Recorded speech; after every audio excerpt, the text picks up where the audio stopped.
If you know where this loading screen will take you, well, I believe you are entitled to a senior discount at Denny's. Now let's see if you can picture this. There is only one more cookie left for a snack, and you don't want to split it with your friend because a whole cookie tastes so much better than half of one. So what are you going to do? Will you settle it in smash? No. We don't have the money for a video game console.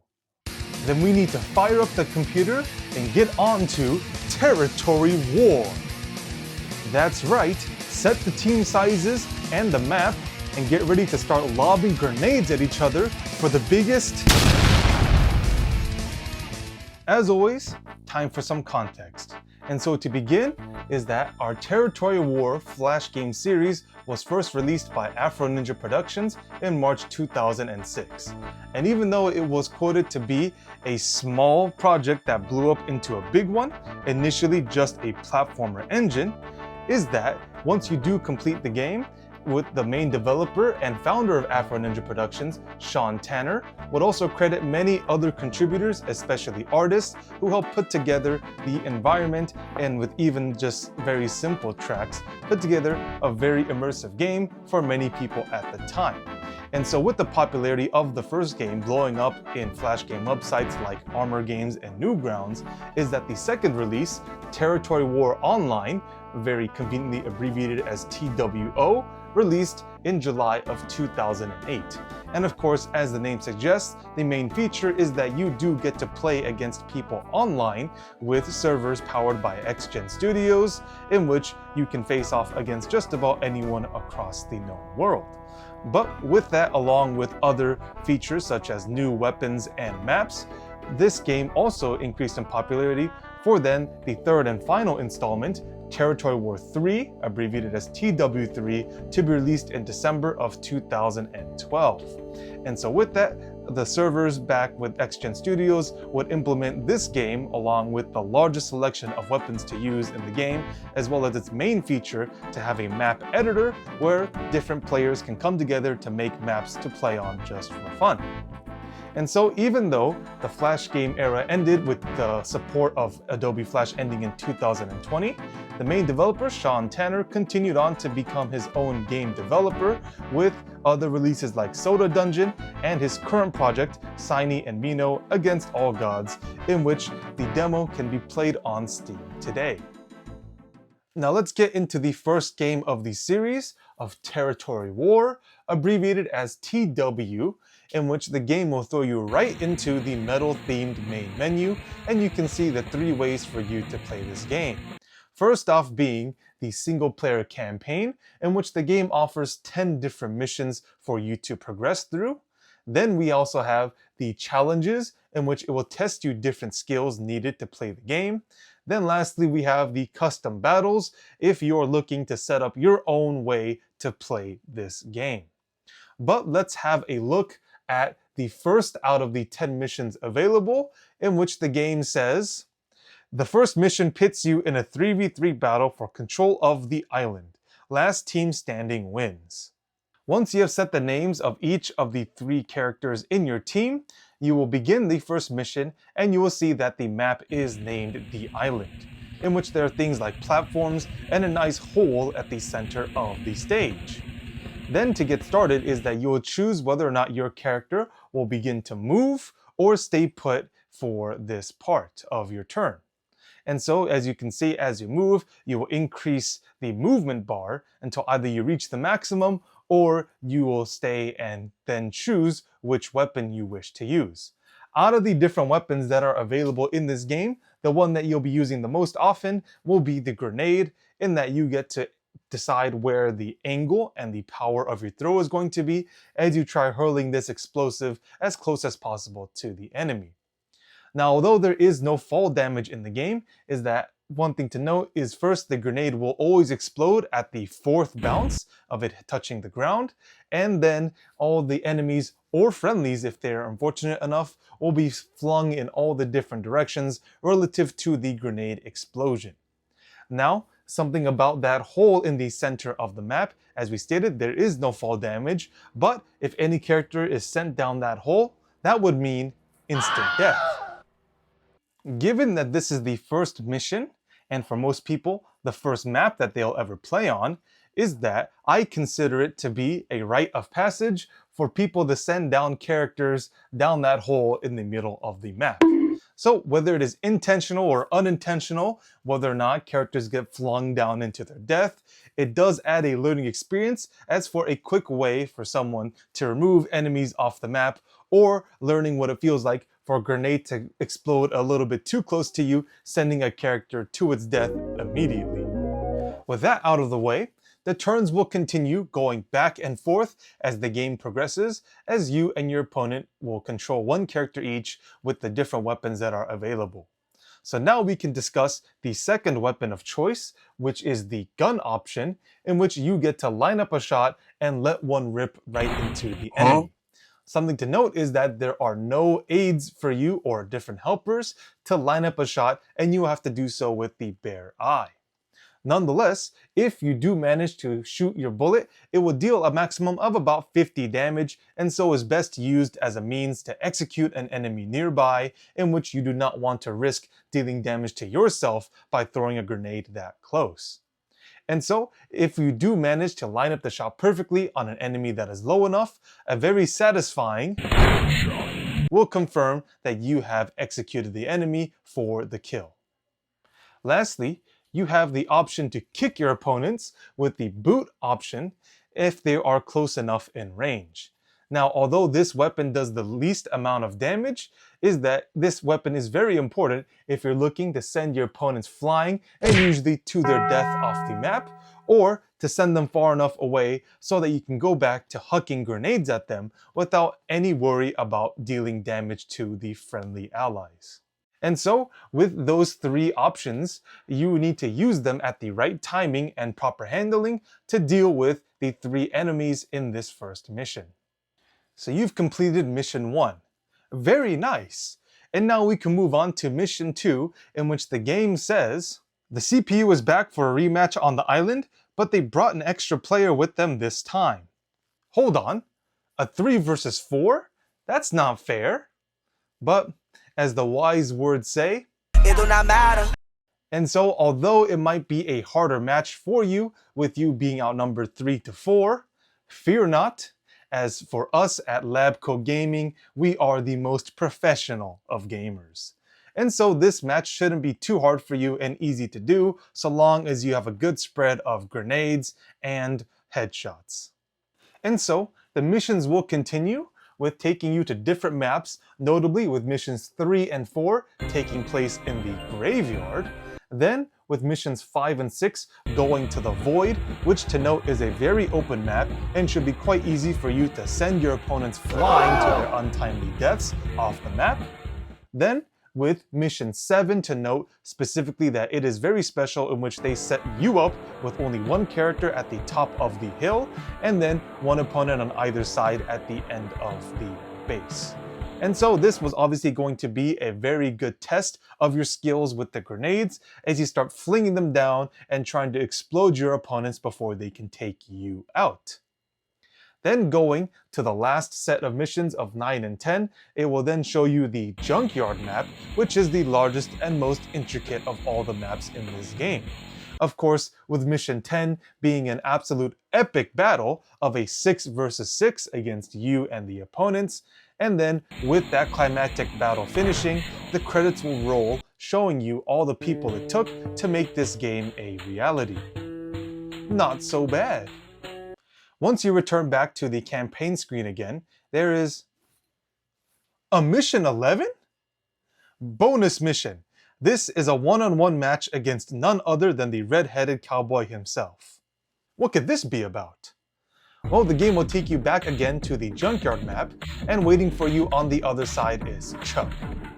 Chuck Norris? I mean, he looks like a dog right now. It doesn't matter. The AI should be pretty easy to beat, as within a couple of turns you should be able to, and that will do it for the entire Territory War campaign. Then we can get into the challenges that are offered into this game, in which there are 6 available, with the first 3 of them dealing with grenades and how well you can throw them, and the last 3 dealing with the shooting aspect of this game.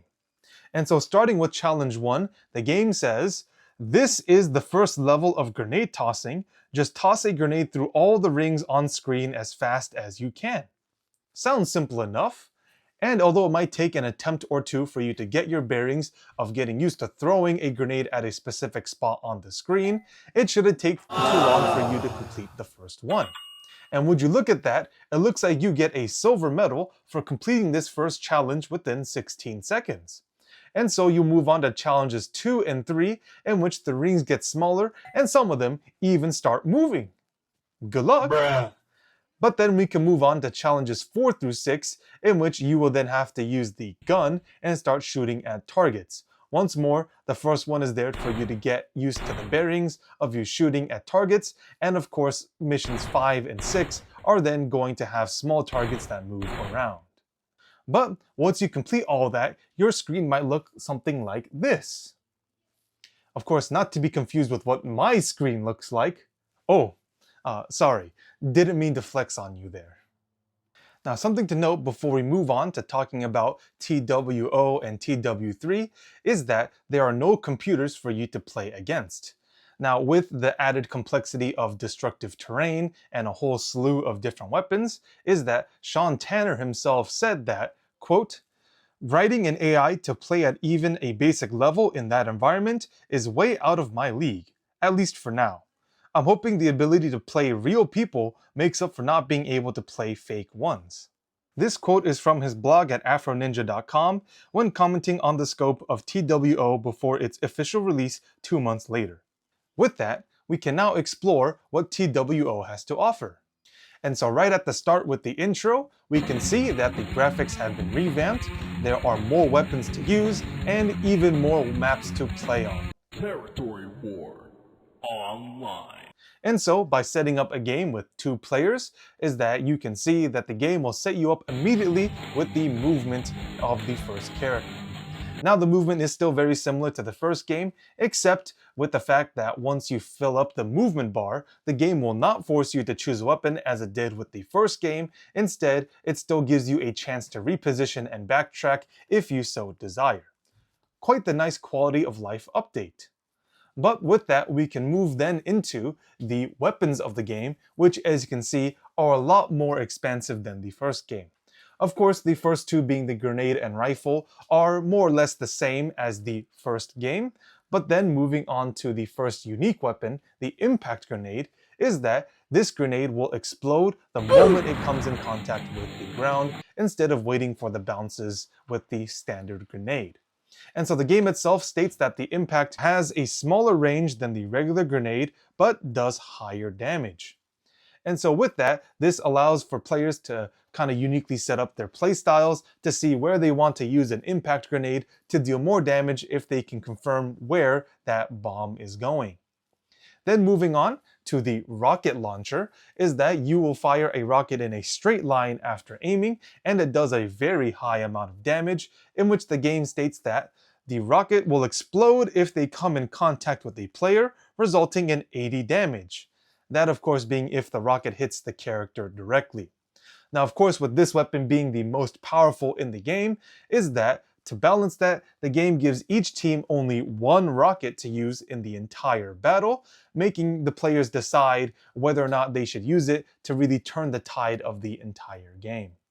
Moving forth, the boot is the same as it is in the first game, and although it doesn't deal very much damage, it still has its role of people wanting to cosplay the classic Spartan kick of opponents off of the map.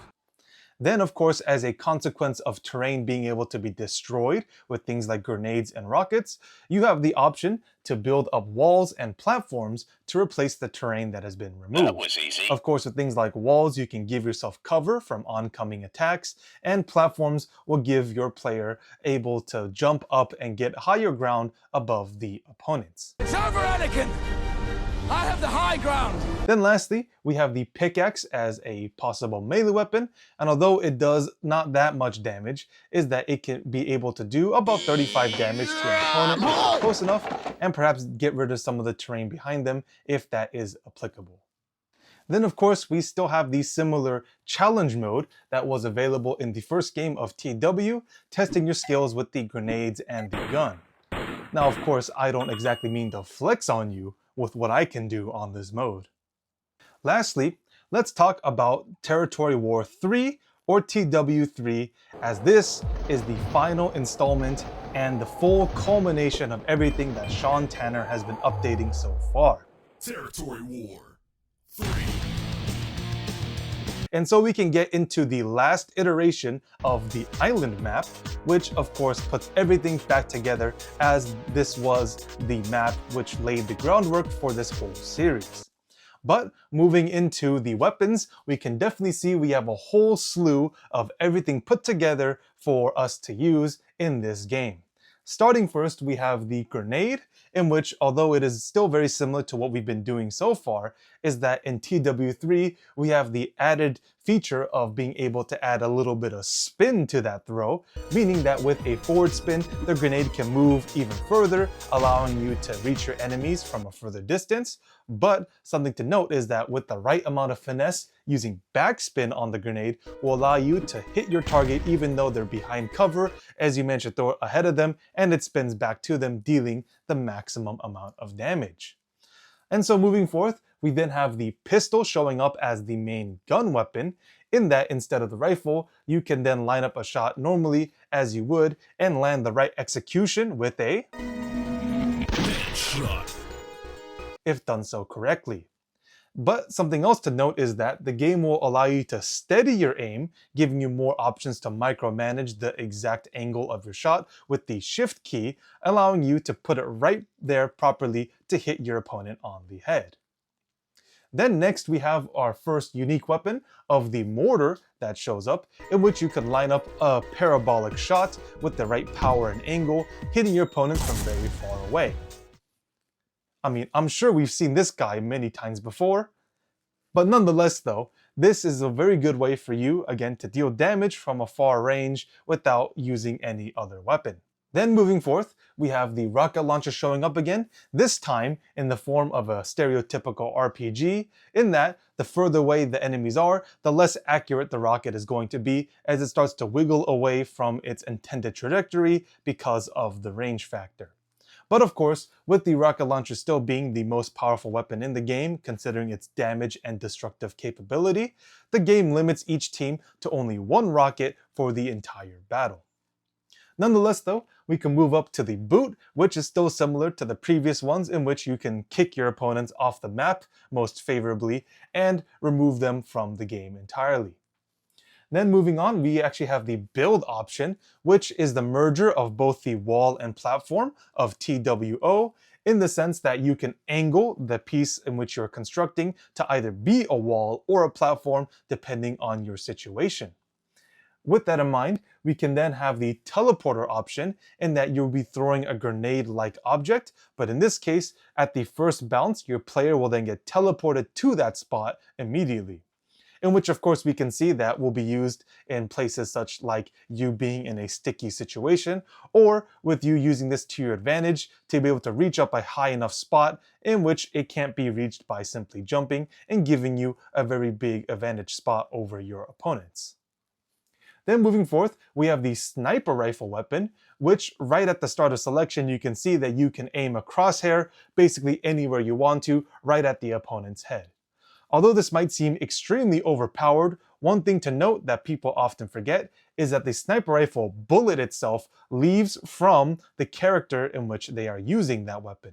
And so, sometimes if people aren't careful enough, they are just going to shoot into a wall and completely waste their opportunity, or they would actually, in the worst case scenario, shoot right into their friendly in which they've forgotten is standing right in front of the rifle in the first place. And with that, we can move on to the next unique weapon, which is the acid launcher, which will shoot a spray of corrosive liquid in a straight line in front of the player. Something to note is that although this weapon doesn't do very much damage, is that the actual spray itself continues to move in a straight line, allowing you to deal damage to multiple enemies. And the main feature, of course, with this being a corrosive liquid, is that it can shoot through pieces of terrain, allowing you to deal damage to players that are behind cover and are considered relatively safe with this weapon. Then lastly, we have the pickaxe showing up once more as a melee weapon option, as this time you are able to control it a little bit better, but still the ideas are consistent in that you will be dealing damage to the player in front of you and removing some terrain that is in the way as well.